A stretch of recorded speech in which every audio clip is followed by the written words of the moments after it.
Hello everybody, and welcome back. As always, I am Matteo311. Today we are going to review Asgard's Wrath. Getting into this review, I have to mention that Asgard's Wrath is huge, and I'm only going to scratch the surface of everything included in this title. If there are any gameplay components or mechanics that you want to know about, leave those questions in the comments and I will answer every single one of them. I have to say this game is definitely not what I expected. When checking out previews before launch, it looked like this game was going to rely heavily on gimmicky mechanics, as seen in the Kraken demo, where the Kraken is throwing ships at you and you need to strike them out of the air. I'm very happy to report that these scenarios are the exception and not the rule. So whenever you happen to be using these cliche VR mechanics, they're done in cinematic moments and they're still very exciting. The majority of the game plays out something similar to God of War. I have to say that's probably the best comparison out there. However, there's also a surprising amount of variety in gameplay that you will experience. Now, I will cut to the chase. This title is a VR essential and quite possibly one of the best VR games released to date. Now, that is in no way to say that this game is perfect, as I do have a few minor complaints here and there. So let's go ahead and jump right into this review. I'm going to do my best not to reveal any spoilers. I will not be talking about the overall storyline, but I will be using clips that span over the majority of the campaign. So if you want to go into this title completely fresh, you may want to skip this video. If you do happen to be going in fresh, I have two other videos that may interest you. One is a Revive setup and performance guide, because I played through this entire game on the Valve Index, and the other video is 20 tips for new people just getting into the game. I will put those links in the description. So what is Asgard's Wrath? Well, this is a VR RPG. It's an Oculus exclusive title. It's only technically available for the Rift and Rift S. However, it is fully functional through Revive. As I've already stated, my entire gameplay was done on a Valve Index.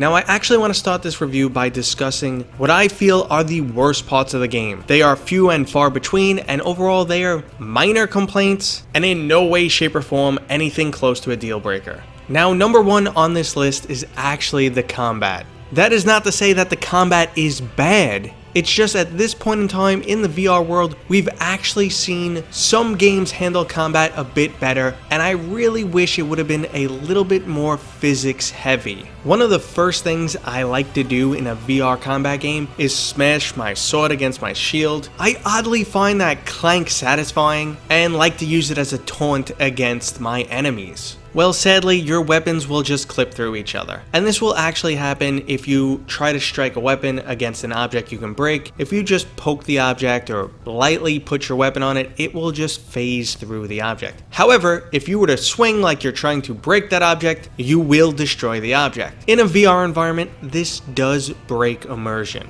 Now, combat itself is fun and fast-paced. There are also some pretty unique weapons for you to use in combat. I did go out of my way to do a bunch of Valkyrie challenges, both for a material grind and also because the combat is fun. So I do enjoy that 20-30 minutes of extended just combat gameplay. Now, combat requires you to parry signature attacks and then counterattack in order to bypass your enemy's armor. But I found these signature attacks to be really oddly timed. This can lead to some frustrations, and then you might want to just focus on other means of bypassing the enemy's armor, like charging up your weapons or giving frenzy potions to your companions. This actually initially frustrated me so much to the point that I turned the game's difficulty onto Mortal just to bypass this. However, playing on Mortal and gear grinding like I was, maxing out my equipment, the game quickly became too easy. Another frustration of this melee combat is that you are forced to stay toe-to-toe with your enemy. You need to parry and counterattack. However, enemies will either shield bash you or kick you away way too often. And while this doesn't do any physical damage to your character, it makes you feel like you're losing combat. If you also stop and compare this combat to some of the other VR titles available, such as Blade and Sorcery, Hellsplit Arena,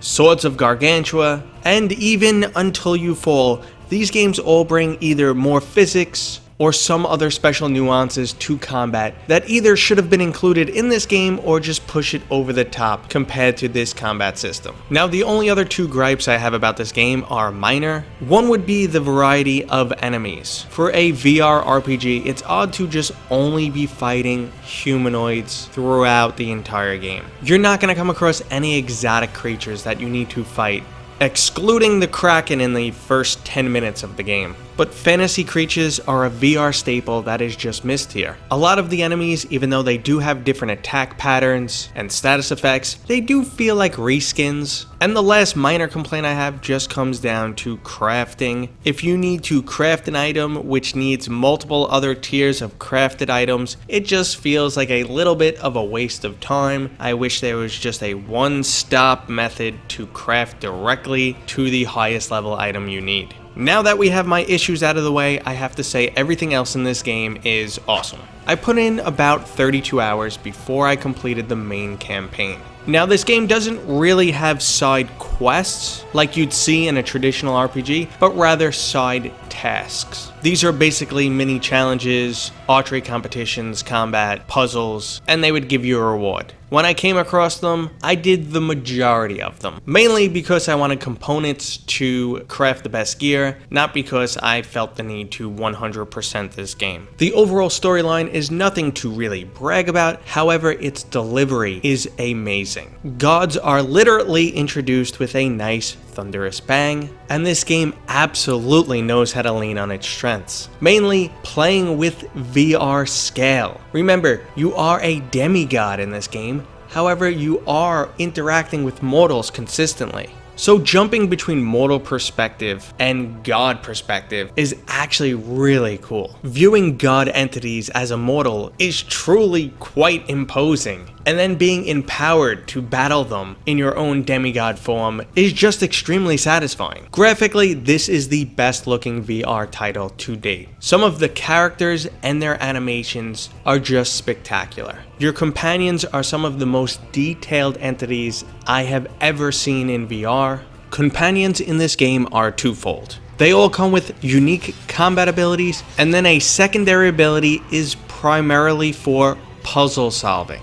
Characters may be able to burn away vines or reach places that no one else can. Most of the puzzles in this game are straightforward, but I did find a good majority of them to be clever enough. And there is a huge amount of refined attention to detail throughout this entire game. Throughout the game, there will be subtle nuances that surprise and delight you. One thing that really caught me by surprise was once I started updating my weapons and my companion, my weapons were now not only decapitating enemies, but I was cleaving them in two, or slicing their neck and letting a pool of blood spray out. Now, possibly one of the best components of this game is just its overall length and variety. We've become accustomed to VR games becoming one note. Even if that note is excellent, it is the same thing over and over again. After a few hours into this game, I thought I knew what I was getting into, but then it shifts and the gameplay completely changes. It wasn't until the last chapter of this game that I start to feel like, okay, it's starting to get a little bit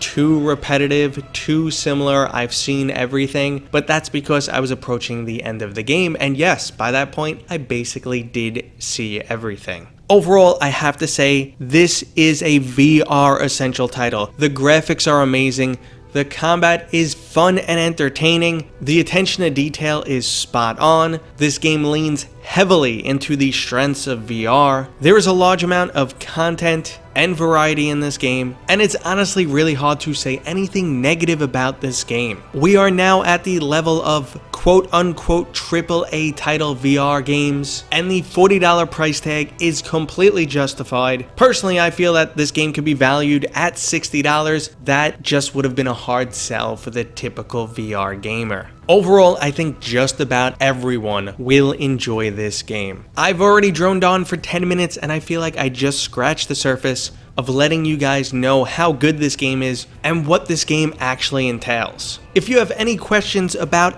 any aspect of this game, feel free to leave it in the comments and I will get back to you. When I am discussing a topic I like, I can just go on and on for days. So go ahead and leave that feedback. Give me a thumbs up if you like the review. If you like this type of content, consider subscribing. And as always, I will see you guys on next time.